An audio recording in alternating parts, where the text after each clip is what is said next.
Nō mai, haere mai, welcome. I'm Bruce Munro, and with me is International Relations Specialist Professor Robert Patman, and this is Global Insight. This is the final episode of Global Insight for 2023. So let's look back at some of the most significant geopolitical events of the year. Welcome, Robert. Kia ora, Bruce.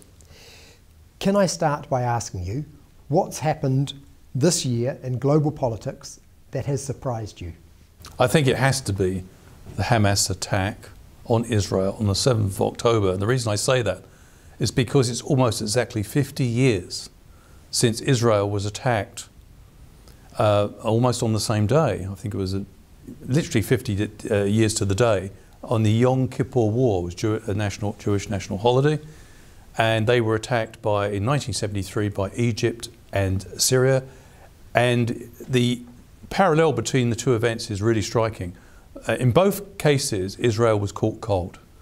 Mossad, this very formidable intelligence agency which serves Israel, was surprised in 1973 by the Egyptians and the Syrians attacking them. And in 2023, we know that Mossad and the Israeli government, Netanyahu government, was greatly surprised by the attack on the 7th of October. So yes, I think it was a huge, surprising event. And what, in your opinion, have been the three biggest events of the year? Very difficult, isn't it? But I put my three biggest events as, first of all, we've just had the hottest year on record. In fact, according to some estimates, the planet wasn't this hot until about 125,000 years ago. It confirms that we're heading into dangerous territory. So I think this is a really significant event. It looks like the limits that we set ourselves, 1.5 limit on growth in terms of the atmosphere, the temperature of the atmosphere, we're going to breeze through that. And it looks like we're going to break 2% in the not too distant future. And we're seeing extreme weather events all around the world, as well as the melting, to some degree, the melting of the Antarctica and Arctic.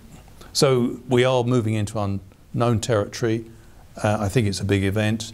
It affects all of us. Let's be quite clear about this. We're hurtling towards an event that threatens all of us in this world. Right. And what would be two other big events for the year?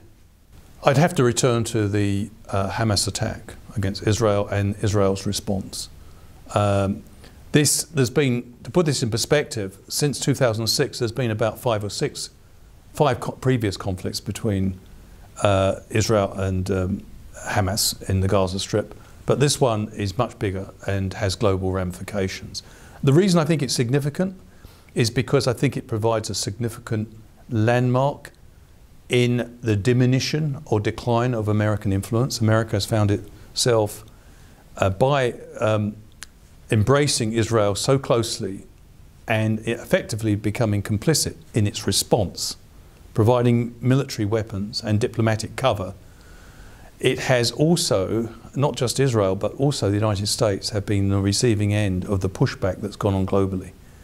And to give you an idea how significant this is, two very close allies of New Zealand, Australia and Canada, were very much siding with America on Israel's side when the first major vote was taken on the 27th of October. New Zealand was the only member of the Five Eyes that voted for immediate humanitarian truce. When another vote was taken in the General Assembly this week, Australia and Canada had moved into the New Zealand position of endorsing an immediate humanitarian pause. So I think, this, in a sense, America remains head and shoulders the most powerful country in the world, but it's important even for a superpower to have friends and be liked and to be respected. And I think, in a sense, the United States faces a major challenge. There seems to be a tension developing between domestic politics in the United States and its wider international interests. And your number three for the year? Number three, I think a lot was expected of the Ukrainian counteroffensive in Russia. It began in June. It was long awaited. And it has made relatively modest progress at quite considerable expense. Ukraine has tried to do something which no other country has ever done before, without having air dominance, effectively attack well-fortified positions along a 1,000-kilometre front and push Russia back from those well-developed fortifications. It's made some progress, but it's pretty modest. And it's not the sort of breakthrough they hoped for. But there have been some successes for Ukraine. They've effectively re-established quite considerable control over the Black Sea without a navy. Successful missile strikes using missiles like Storm Shadow has compromised and destroyed some of Russia's naval assets in the Black Sea, forcing them to remove about a third of their naval assets from their area. That's enabled Ukraine to resume some commercial activity. Also, we've seen some pretty bold attacks on Crimea, and I think that's the area to watch. I think the strategy is changing now in Ukraine. And of course, another significant development, which is related to our second point that we were just talking about, is the high profile of the Israel-Gaza conflict has meant that American support for Ukraine has diminished as domestic politics begins to manifest itself in America's response. We've had a new speaker in Congress in the US, Mr. Johnson, Mike Johnson, and he's very much in the Trump camp, and he's saying that they'll only provide support for Ukraine. They'll provide support for Israel. They will okay the authorization of money for Israel, but not Ukraine unless the Biden administration does something about strengthening the border area, which of course for Republicans is a big issue. So it's caused a lot of uncertainty.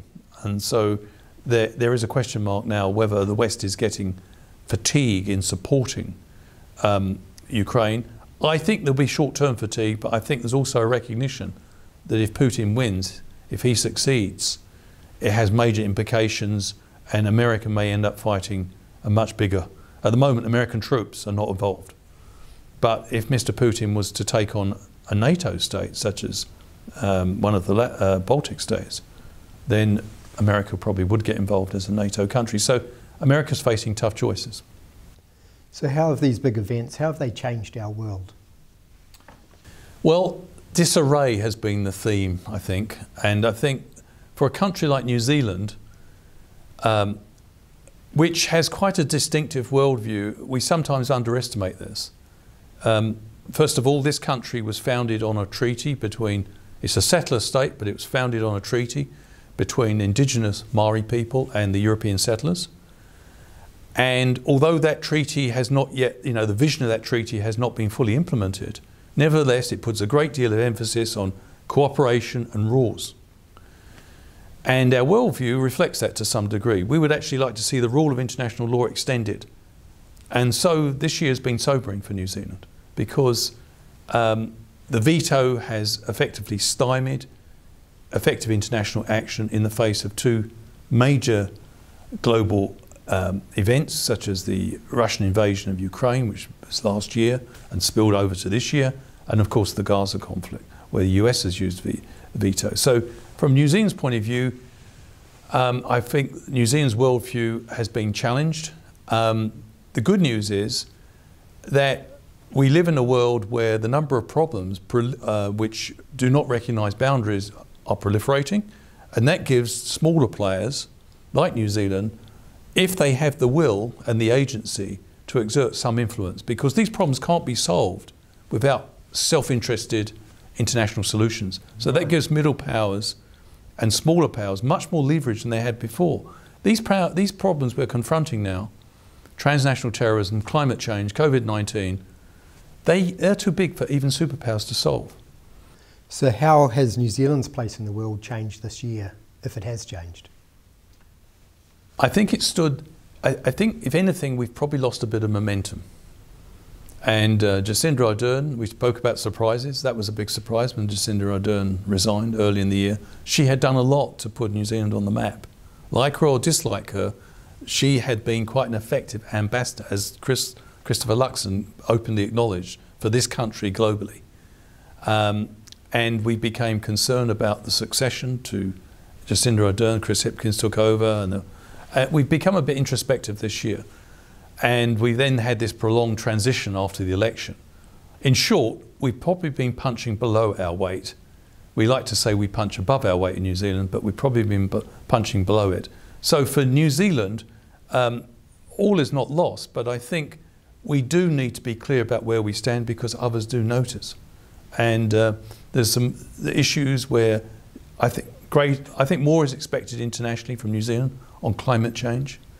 And also perhaps speaking up on issues like Gaza, where we do not have an axe to grind.